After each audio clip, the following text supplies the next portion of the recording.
पत्नी का सच्चा प्यार। एक आदमी ने एक बहुत ही खूबसूरत लाड़की से शादी की। शादी के बाद दोनों की जिंदगी बहुत प्यार से गुजर रही थी। वह उसे बहुत चाहता था और उसकी खूबसूरती की हमेशा तारीफ किया करता था। लेकिन कुछ महीनों के बाद लाड़की चर्म रोग स्किन डिजीज से ग्रसित हो गई और धीरे धीरे उसकी खूबसूरती जाने लगी।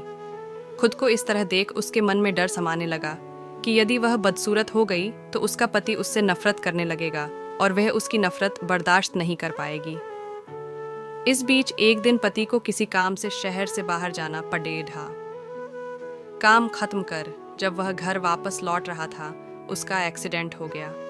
एक्सीडेंट में उसने अपनी दोनों आंखें खो दी, लेकिन इसके बावजूद भी उन दोनों की जिंदगी सामान्य तरीके से आगे बढ़ती रही। समय गुजरता रहा और अपने चर्म रोग के कारण लड़ी डेढ़की ने अपनी खूबसूरती पूरी तरह गंवा दी। वह बदसूरत हो गई, लेकिन अंधे पति को इस बारे में कुछ भी पता नहीं था, इसलिए इसका उनके खुशहाल विवाहित जीवन पर कोई प्रभाव नहीं पड़ा था। वह उसे उसी तरह प्यार करता रहा। एक दिन उस लडेढ़की की मौत हो गई। पति अब अकेला हो गया था। वह बहुत दुखी था। वह उस शहर को छोड़ ढाकर जाना चाहता था। उसने अंतिम संस्कार की सारी क्रियाविधि पूर्ण की और शहर छोड़ ढाकर जाने लगा। तभी एक आदमी ने पीछे से उसे पुकारा और पास आकर कहा, अब तुम बिना सहारे के अकेले कैसे चल पाओगे? इतने साल तो तुम्हारी पत्नी तुम्हारी मदद किया करती थी।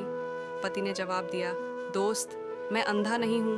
मैं बस अंधा होने का नाटक कर रहा था, क्योंकि यदि मेरी पत्नी को पता चल जाता कि मैं उसकी बदसूरती देख सकता हूँ तो यह उसे उसके रोग से ज्यादा दर्द देता। इसलिए मैंने इतने साल अंधे होने का दिखावा किया।